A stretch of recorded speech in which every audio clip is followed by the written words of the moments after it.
May every Ah Chiang in the world be blessed with a smiling face.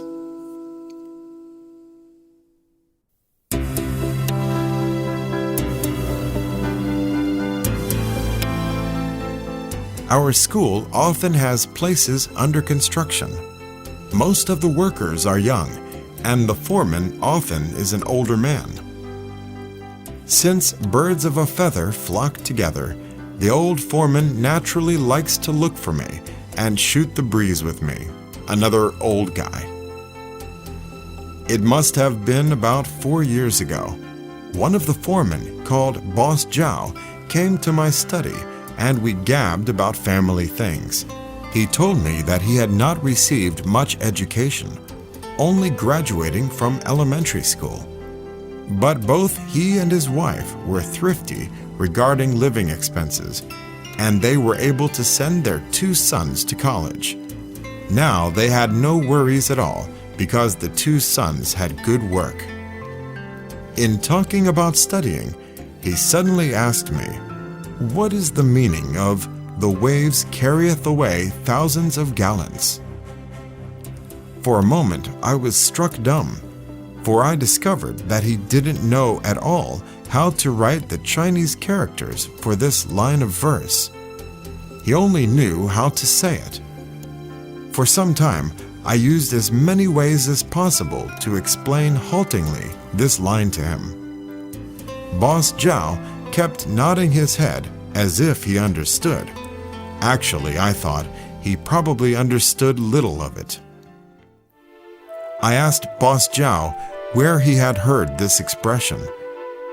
He said he had heard it from Ah Chiang, who was a worker under him and was somewhat strange. When Ah Chiang would take a rest, he would often be mumbling to himself, and the sound was very loud. At first, everyone thought that he had some mental problem. Afterwards, everyone knew that Ah Chiang liked classical Chinese poetry, of which he had memorized a great deal. During a break, he would loudly recite poetry. "The waves carrieth away thousands of gallons" was a line of poetry that was often on his lips, which in turn made Boss Zhao memorize this line. He had also memorized another line, which Ah Chiang also often recited. Last night, the little room again felt the east wind. He said that for this line, he somewhat understood the meaning. I became very interested in Ah Chiang and wanted to see what he was like. Boss Zhao agreed to arrange for him to come and see me, but he was not sure if Ah Chiang would be willing. After a while, I heard a knock on my door and saw this Ah Chiang who liked to recite classical poetry. My original thought was that Ah Chiang was probably a comparatively refined worker, but the Ah Chiang I saw was dark and muscular. Because it was summer, he was bare-chested. Not only was he all sweaty, but his entire body was covered with dirt and cement.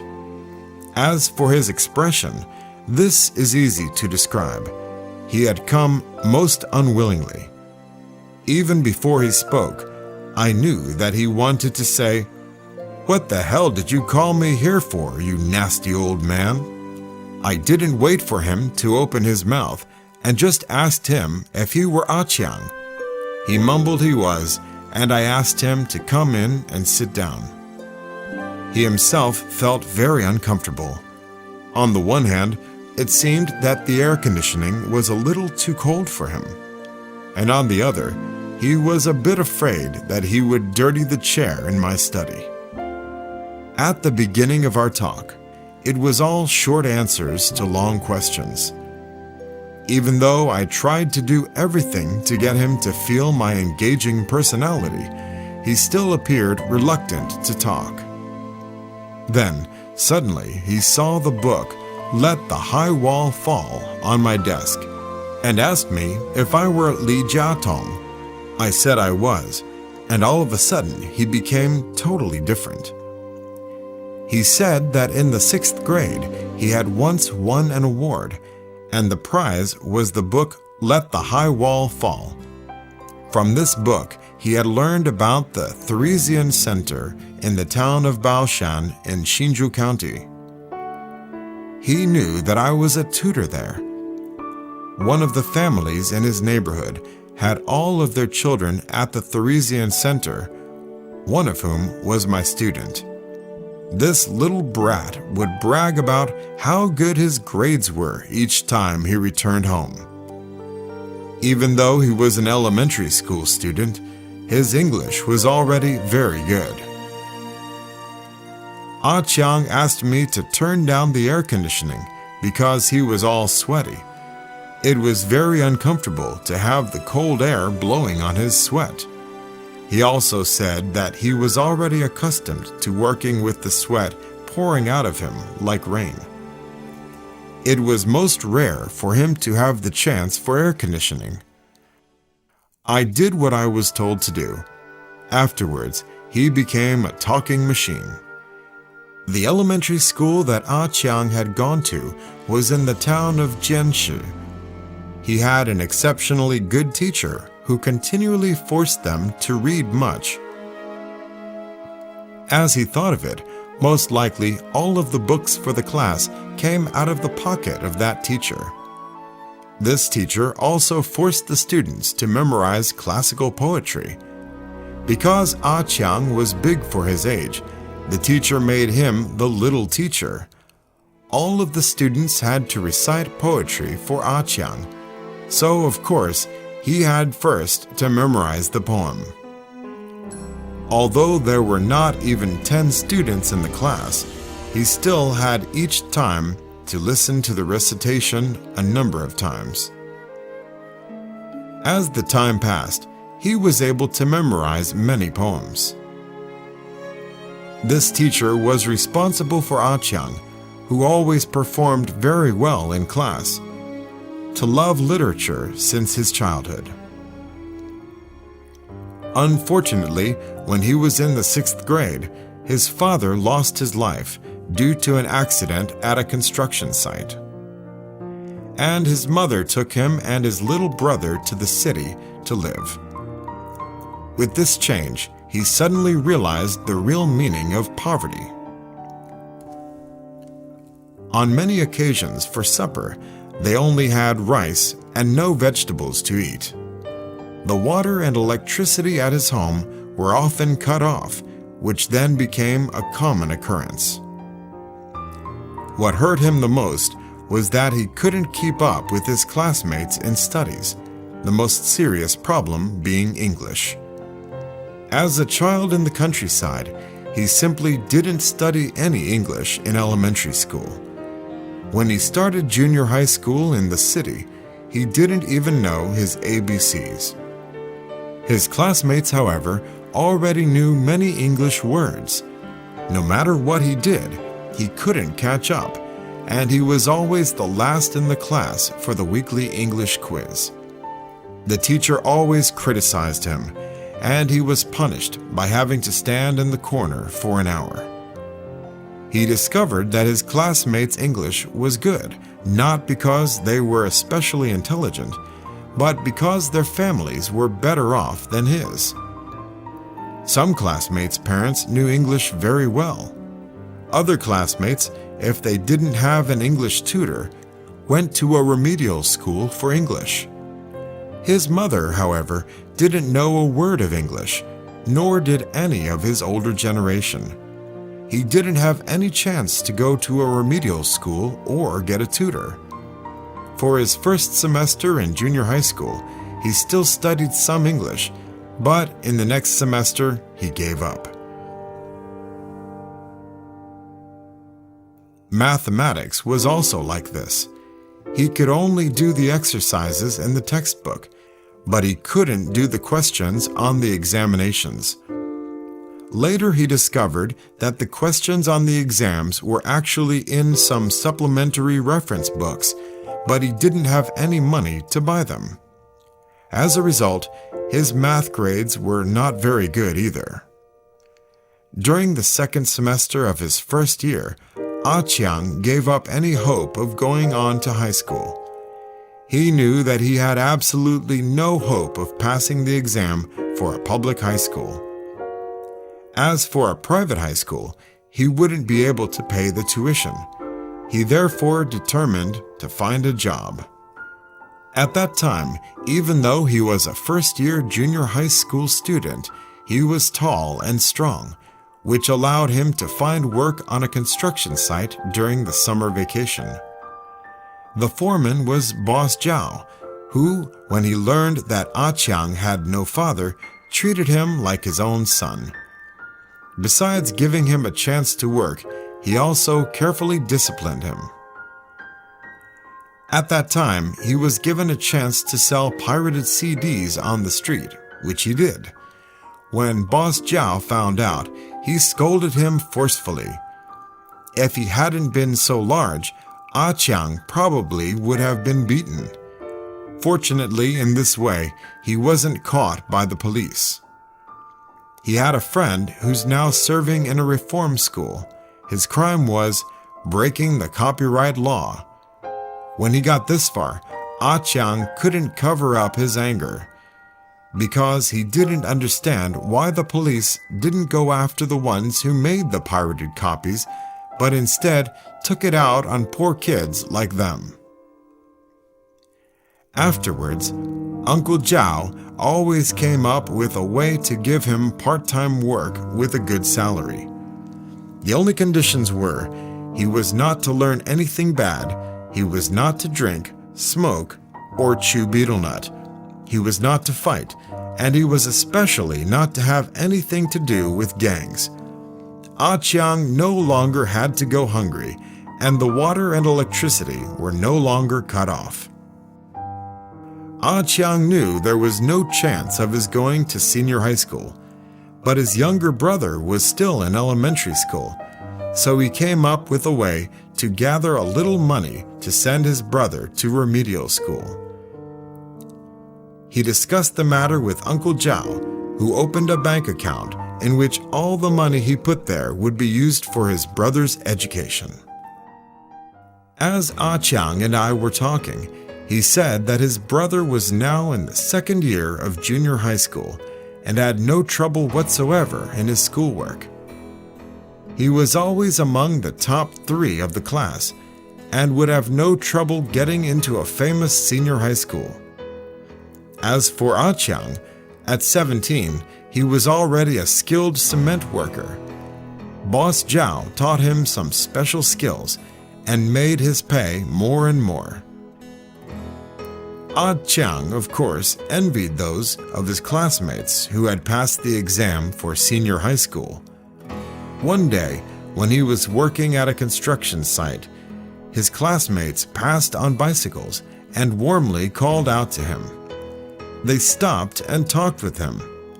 They were wearing their school uniforms, and he was in a t-shirt covered with dust, which was most embarrassing.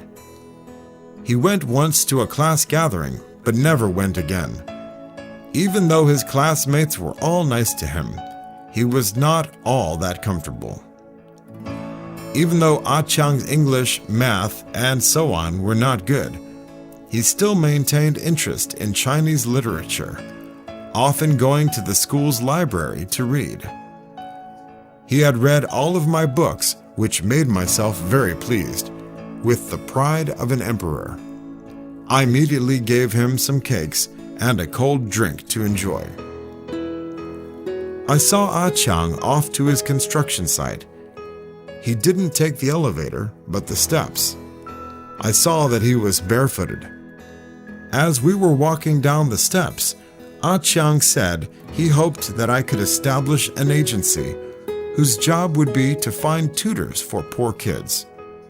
Poor kids, he said, are not good in their studies, mainly because when they go home, there is no one to ask questions to.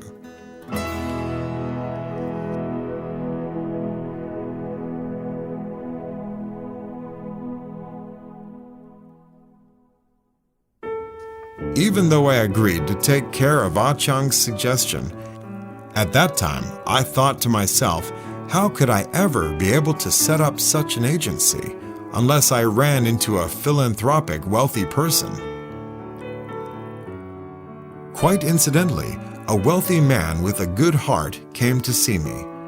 He had money and wanted to give some back to society, but didn't know what to do. I seized this opportunity to urge him to set up a foundation that would help disadvantaged children to get remedial education. He agreed on the spot. This is now the Boyo Social Welfare Foundation, which has been in operation for already over a year. Many disadvantaged children have already benefited from this foundation, but this good-hearted founder has never been willing to have his identity revealed. I wrote a letter to Ah Chiang about this news, and he replied with a few words expressing not only his happiness for this, but also telling me some good news. His brother had entered a very good senior high school. One day there was a knock on the door of my study. Opening the door, I saw Ah Chiang standing there. This time, he was very neatly dressed. Besides wearing jeans and white tennis shoes, much to my surprise, he was wearing a white long-sleeved shirt. At a glance, I knew it was brand new. He said that he was going to enter military service and was dressed up like this because he didn't want me to see the real him. I knew that he was joking because I had written a short story called The Real Me. His long-sleeved shirt, however, didn't completely cover his dark skin. Ah Chiang was still Ah Chiang. Ah Chiang quickly returned to his wild expression, a look of, "Who gives a damn?" But I didn't care about this attitude of his. He was still a young man who was 50 years younger than me. This not giving in I have seen many times. Each time when I talk with undergraduates, they are always most unwilling. These young people certainly think that talking to their old professor is something that is unavoidable. A young person still must be cool, however, to maintain his sense of self-respect. Besides coming to visit me to say goodbye, Ah Chiang also wrote me a letter.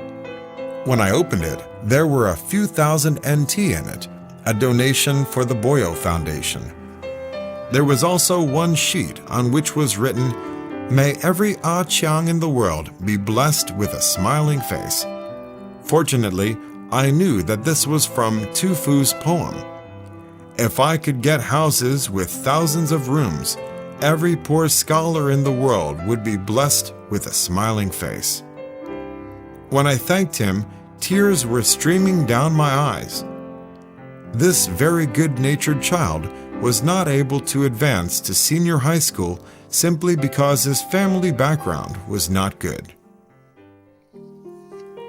The day before yesterday, I received another letter from Ah Chiang, saying that after he read my new book, Everything Starts from the Basics, he had a feeling which can be described by this line of poetry: "The mountains many, let not the stream to flow." This time, I was at a loss to know where this line came from, but I understood Ah Chiang's meaning.